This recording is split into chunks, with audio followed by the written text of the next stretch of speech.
What's up, guys? Steve here with Fish On. I'm going to show you a critical piece, one of the keys to catching these trout in the deep lakes of Wyoming and Colorado or anywhere else you go, and that is this right here, the plumb bobber. This is a slip bobber made by Plumb Bobber, and you know, in this part of the state, Jackson, North Fort Collins is the only place I know that you can buy them.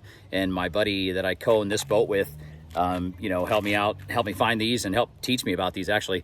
I think the flyshop.com has them, but they were sold out of every size. This is a large. We like the large more than small and medium, but this is a slip bobber, and the purpose of the slip bobber is to have your strike indicator. These rabbit ears will stick up. If you're on the bottom, it'll be like that. You want these sticking up, and maybe you have some split shot between the two flies like we did last Saturday on, up in Wyoming. But the slip bobber is basically, when you set the hook, this is gonna slip down to the top fly. Let's say you're using a 2-fly rig. This will slip down to the top fly, even if the fish is on that top fly. And then there's only 2 feet of line out to net the fish.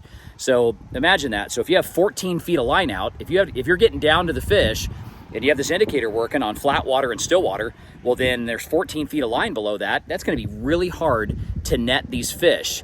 And we just showed you a 5-pound, 20-inch cut bow. That is really hard to net when there's 14 feet of line out there. But when you set the hook, this slips down to that top fly and allows you a manageable length of line to net the fish. So I'll show you guys how this works. Yeah, my buddy's neighbor had some medical tubing, like for ventilation, that he got for free, like 6 feet of it. And that was the same thickness as this, but this comes off like that. And then I've got just a simple rod and reel here.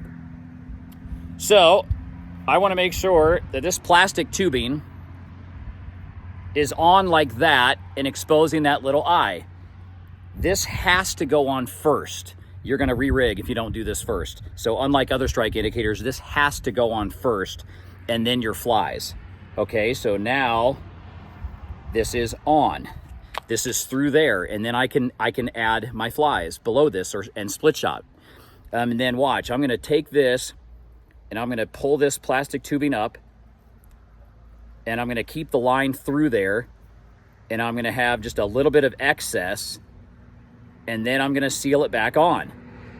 So if you can see that, there's a little piece right there, and this kind of traps the line right there. But a hard cast or a hook set will slip this whole thing down to the top fly, and it's just awesome. I mean, how do you net a big fish with 14 feet of line out, you know, compared to then just 2 feet of line out if you do a traditional 2-fly rig with that bottom fly 18 inches to 2 feet below your top fly. In fact, like I was saying, if you cast too hard, this will slip down too, but you kind of get a feel for it and get this thing perfectly going. But there's a lot of bobbers, a lot of strike indicators out there, but the Plumb Bobber is the one that we use right here. And it comes in orange and yellow, small, medium, and large. And this was $6.95 for a 2-pack at Jackson, North Fort Collins, and these are really hard to find. But thanks to my buddy that I co-own this boat with, this is our system and really one of the keys to catching those big fish. We'll catch you on the next episode.